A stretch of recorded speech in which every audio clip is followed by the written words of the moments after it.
सुंदर शब्द अगर कोई है तो वो मां है। एक बात मैं आप लोगों को बताऊं, माता, जननी, धात्री,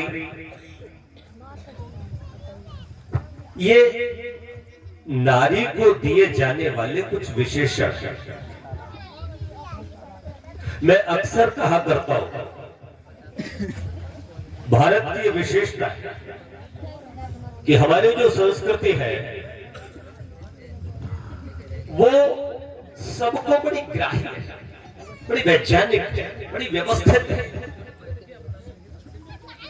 विश्व में अगर शांति की स्थापना हो सकती है तो इसी हमारी भारतीय गौरवमयी वैदिक संस्कृति के ही चलते हो सकती है। आज सारी दुनिया अपना गृहस्थ बिगाड़ चुकी है। ध्यान रखना, गृहस्थ आश्रम अगर बिगड़ता है तो सारे आश्रम ध्वस्त हो जाते हैं। 4 आश्रमों वाली संस्कृति है हमारी। हम लोग शादी नहीं करते। मैं क्या बोल रहा हूं? हम लोग शादी नहीं करते, हम लोग मैरिज भी नहीं करते, हम लोग विवाह करते हैं। विवाह, शादी का मतलब होता है शाद, मौज मस्ती। आज मेरे यार की शादी है, दो बेड़ा का गाओ, eating drinking we merry. Merry का मतलब क्या होता है? मौज मस्ती। जब तक इच्छा हो तब तक भोग करो, वरना तलाक, डिवोर्स।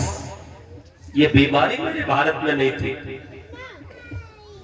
मैं आपको सच बताऊं, 50 वर्षों से ही ये तलाक रूपी बीमारी मेरे आर्यावर्त में, भारतवर्ष में और विशेषकर हिंदुओं में आई है।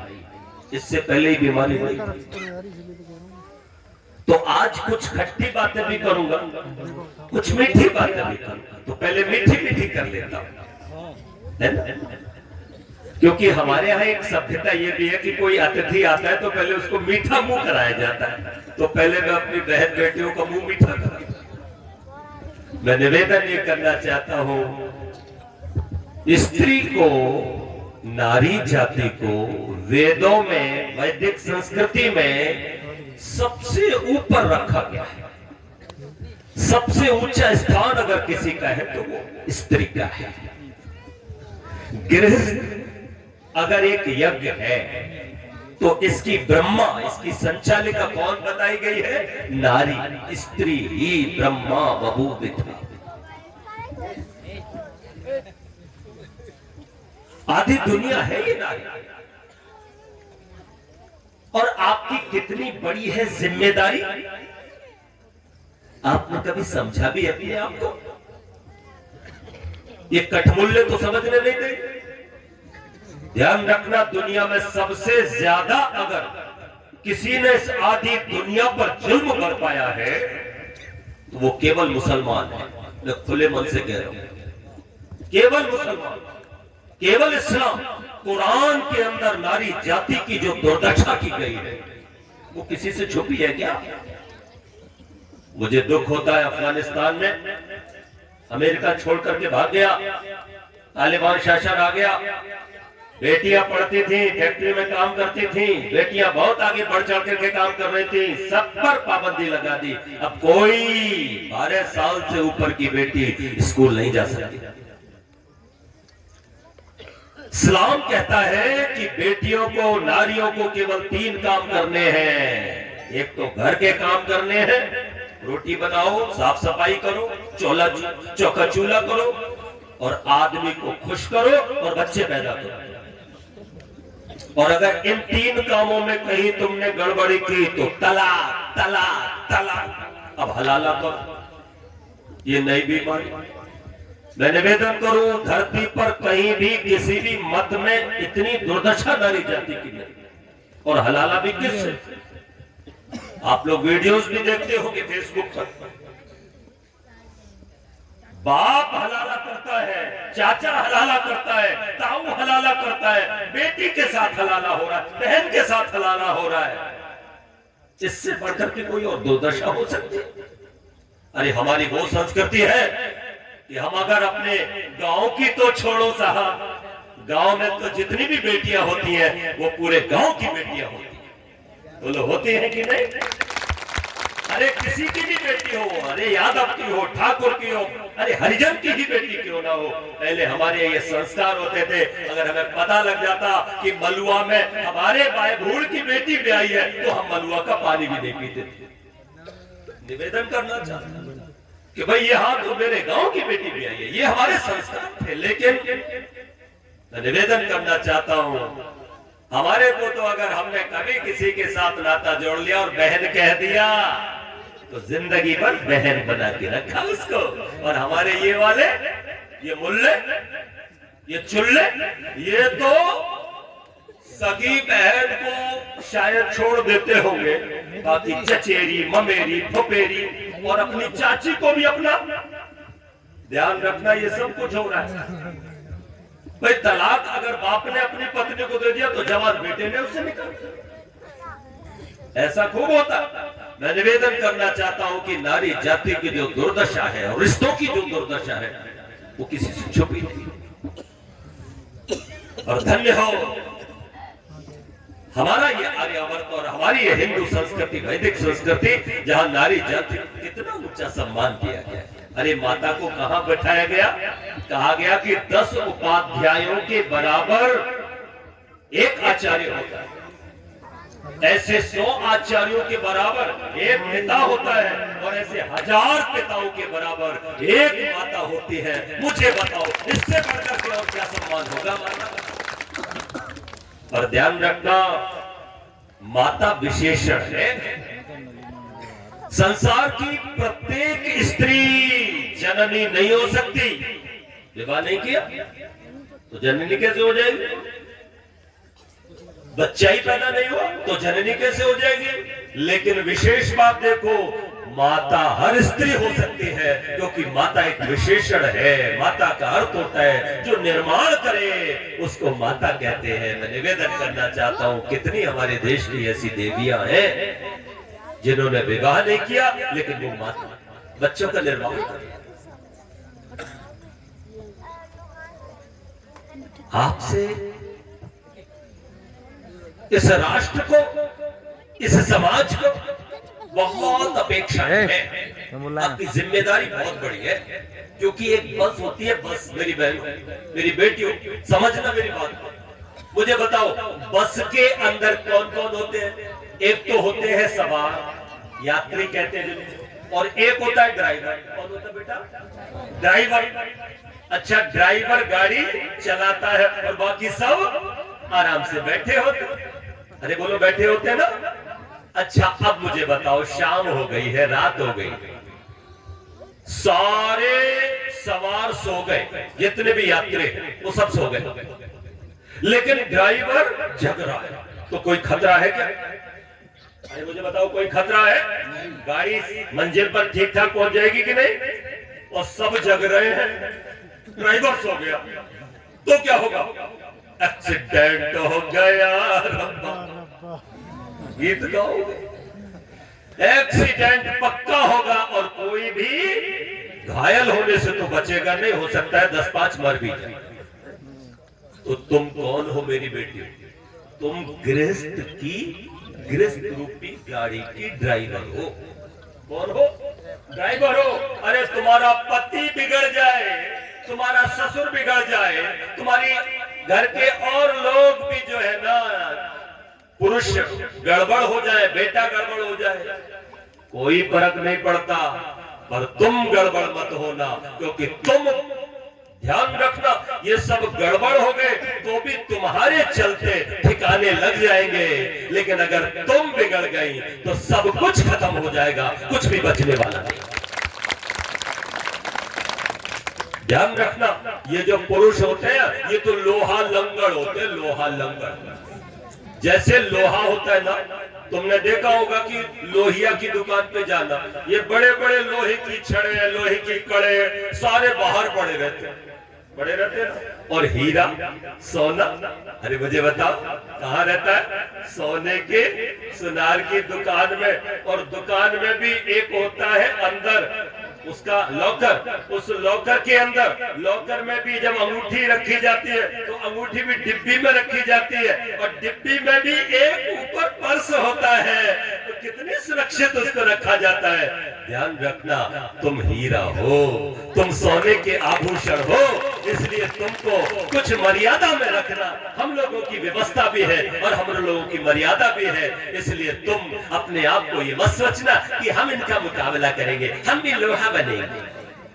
तुम लोहा मत बनो, क्योंकि भगवान ने तुमको हीरा बनाया, भगवान ने तुमको सोना बनाया है। इसलिए मैं निवेदन करूंगा, यद्यपि वेद में भेद नहीं है, स्त्री और पुरुष के बीच में कोई भेद नहीं, आपको भी पढ़ना चाहिए, आगे बढ़ना चाहिए, हर क्षेत्र में आपको आगे बढ़ना चाहिए, लेकिन ध्यान रखना मर्यादा जरूरी है। 4 लाने देता मेरी बेटी को, तुम्हारे सर पे हो चुनरी, तुम्हारे वस्त्र हो पावन, तुम्हारे सर पे हो चुनरी, तुम्हारे वस्त्र हो पावन, त्याग झांसी की रानी सा हो सीता रुक्मणी सामन, त्याग झांसी की रानी सा हो सीता रुक्मणी सामन। मेरा दावा है पापी दुष्ट तुमको छू न पाएगा।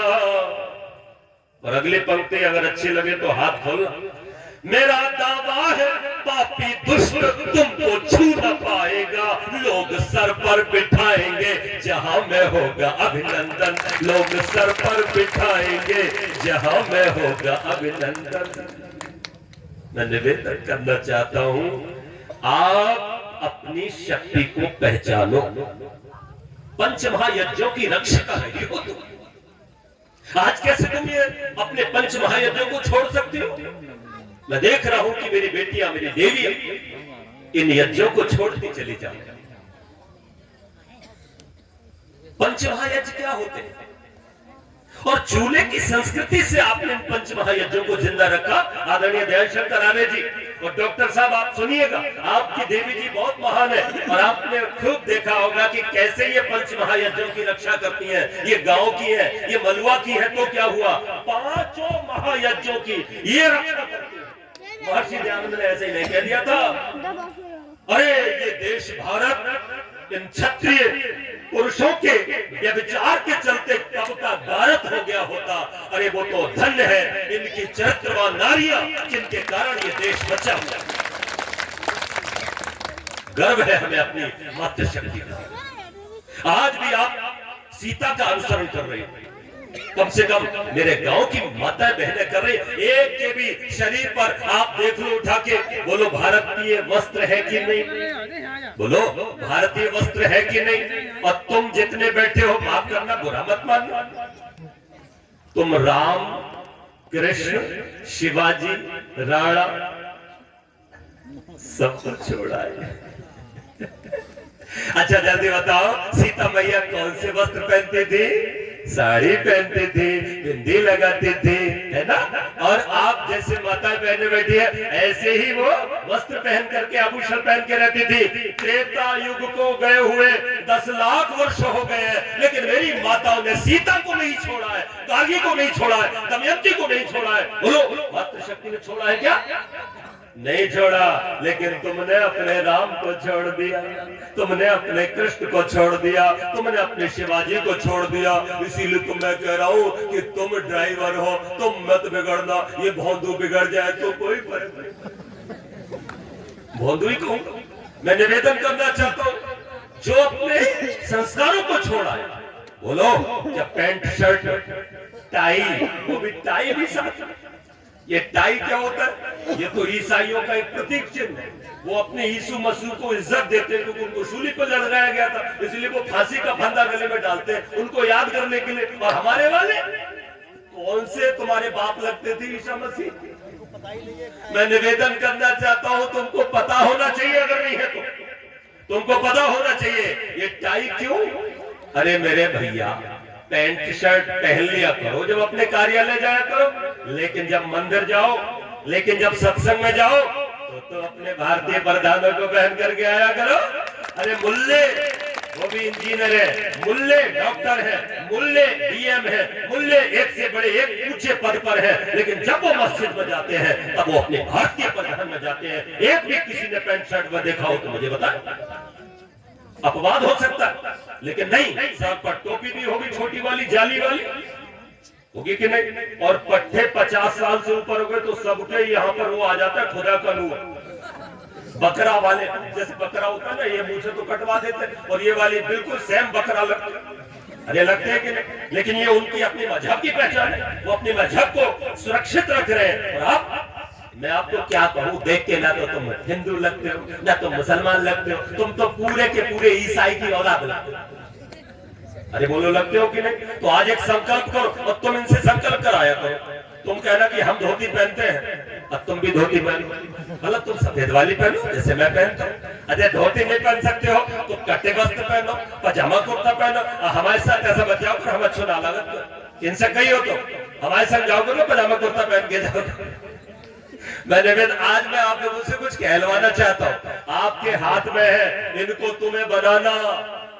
हाँ, तुम चाहो तो इनको क्या से क्या नहीं बना सकते। माताओं, आप लोगों ने शायद सुना होगा कि माताओं ने निर्माण किया, पंच महायज्ञों की रक्षा की। मैं निवेदन कर रहा था, कैसे करते हो पहले ये सुन लो।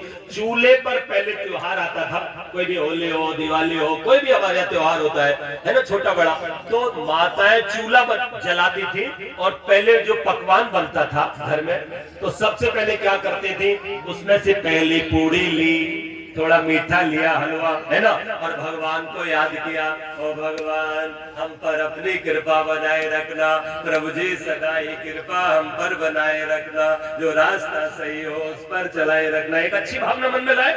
ये हो गया ब्रह्म यज्ञ। क्या हो गया बोलो? ब्रह्म यज्ञ। और जो चूल्हा में जला करके इन्होंने स्वाहा स्वाहा कर दिया, ये हो गया इनका देव यज्ञ। ध्यान रखना, आगे तो सुनो। फिर ये एक थाली लगाती और लगा के कहती जाओ पंडित जी को दे आओ या बाबा को दे आओ। नहीं, पहले तो अतिथि को देते थे, कोई घर में मेहमान आ गया तो पहले अतिथि को देते थे, और अपने फिर बुजुर्ग बाप बैठे हैं, ससुर बैठे हैं, उनको फिर एक थाली लगा के बेटी से भिजवाते थे, है ना।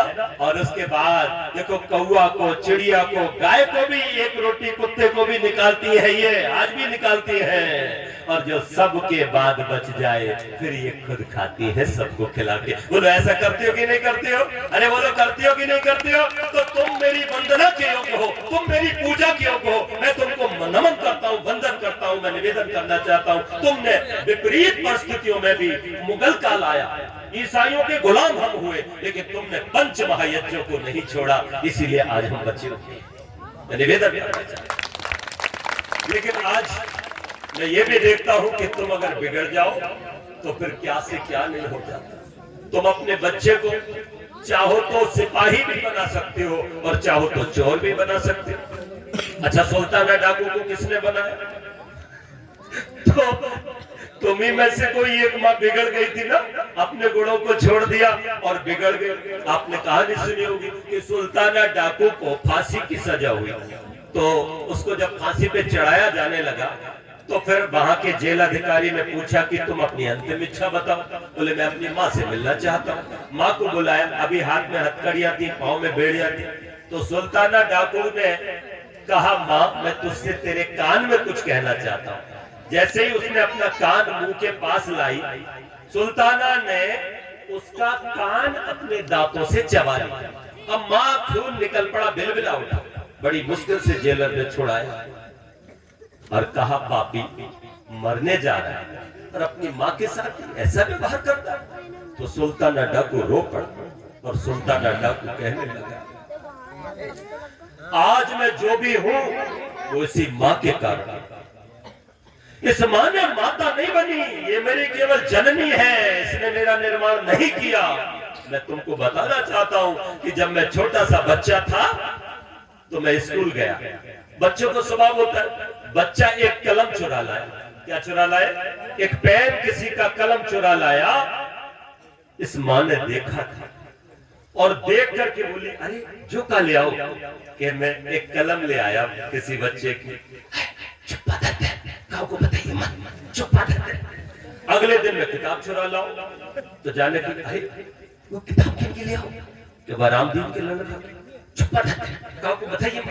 और रामदीन का बाप आया, रामदीन आया अपने, क्यों तुम्हारा लड़का हमारे किताब, और लड़ने को तैयार हो गई। तू चोटा, तेरा बाप चोटा, तेरी माँ चोट दिया, मेरे लल्ला चोटा ना, और अपने लड़के की सहेली मुझे बिगाड़ दिया। अगले दिन मैं पूरा बस्ता चुरा लाया, स्कूल से नाम कट गया, फिर मोहल्ले में चोरी करने लगा, धीरे धीरे डकैतियां डालने लगा, और मैं इस तरह से डाकू बन गया। माताओं में निवेदन करना चाहता हूँ, ये डाकू भी आप बनाते हो, सिपाही भी आप बना सकते हो। इसलिए तुम्हारी प्रथम जिम्मेदारी ये है कि तुम अपनी बेटियों का, अपने बेटों का, अपने परिवार का निर्माण करो।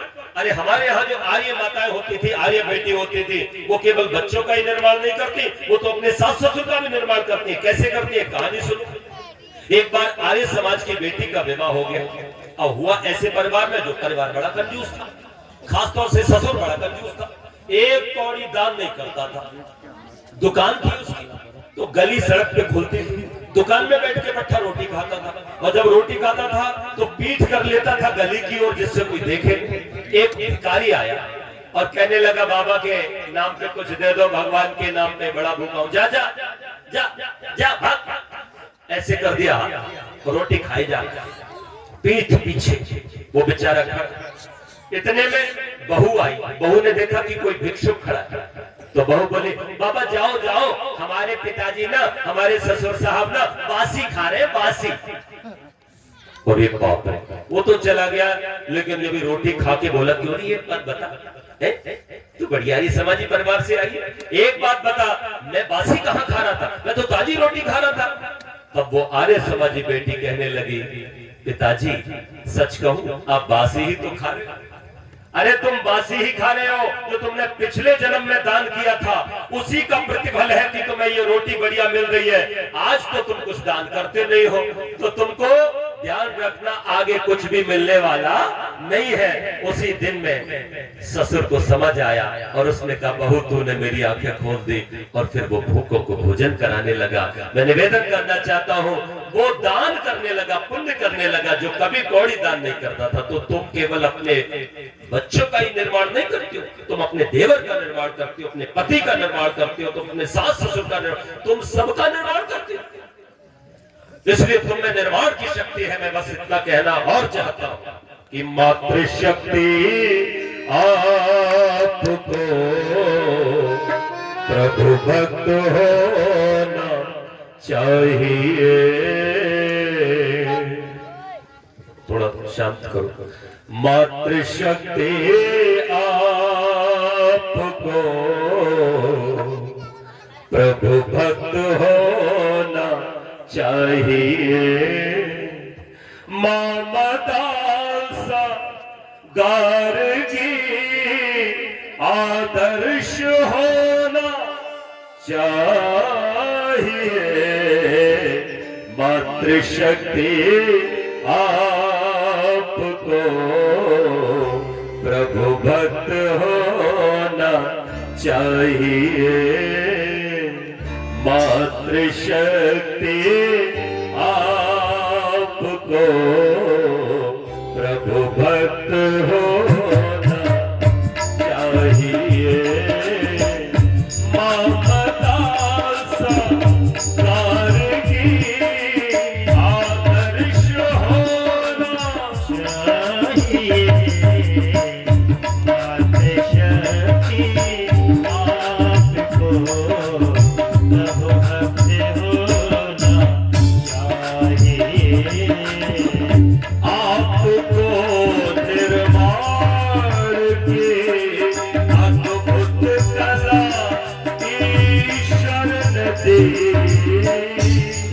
आपको निर्माण की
तुमने मनाई हो। अभी पीछे ही निकली, करवा चौथ वाले दिन उल्लुओं की पूजा होती। किसकी पूजा करते हो? हाँ, ये उल्लू ही तो होते हैं। अच्छा, उनको बिठाया जाता है और उनकी पूजा 364 दिन।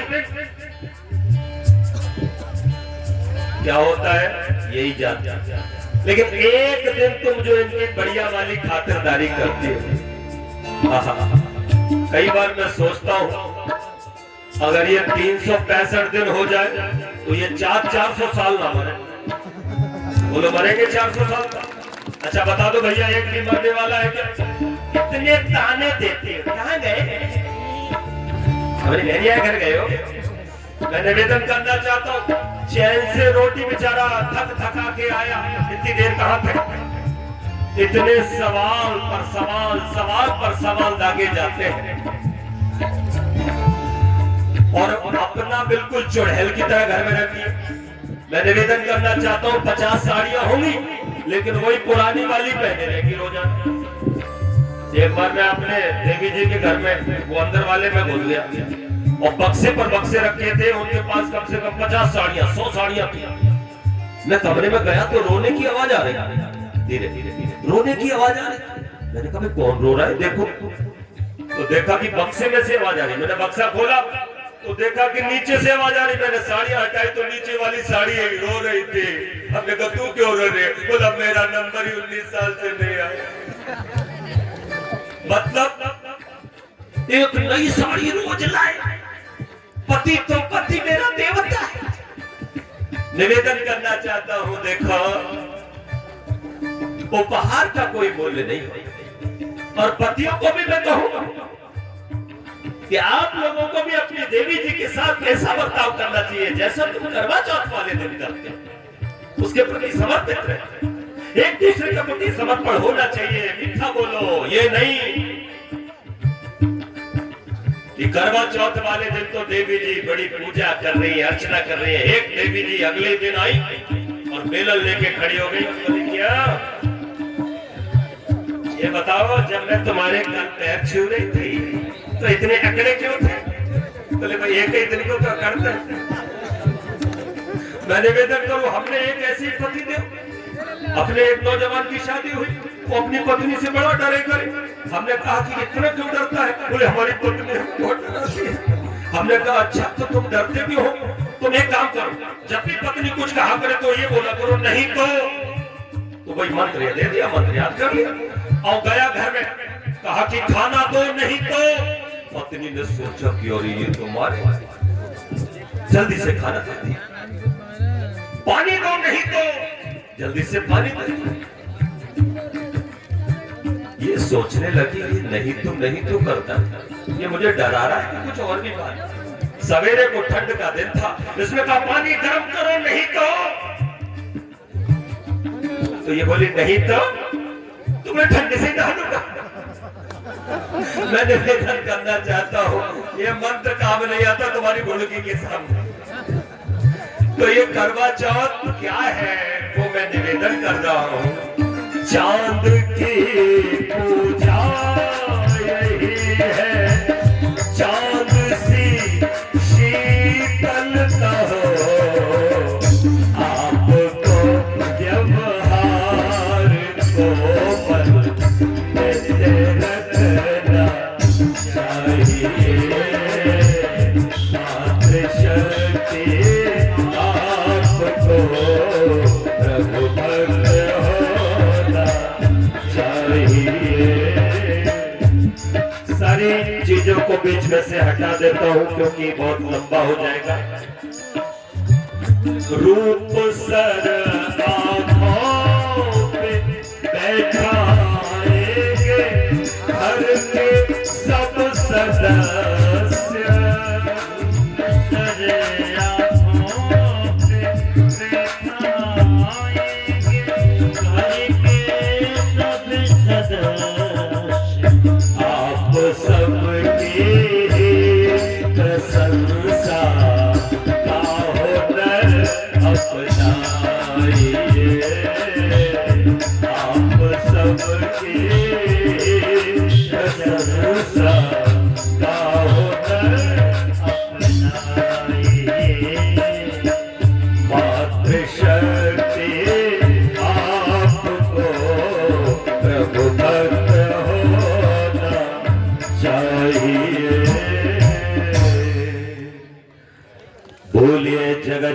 अपनी माता की उपसंहार करूंगा 2-3 मिनट में। मैं निवेदन करता हूं 3 दिवस तक मैंने यज्ञ कराया। यज्ञ का ब्रह्मा होने के नाते मेरा फर्ज है कि मैं आपको आशीष भी दे करके जाऊं, आपके स्वस्थ सुखी मंगलमय जीवन की कामना के भाव भी आपको दे करके जाऊं, वो साधुवाद भी आपको दे के जाऊं कि आपके घर में सदा शांति हो, आपके घरों में मंगल हो।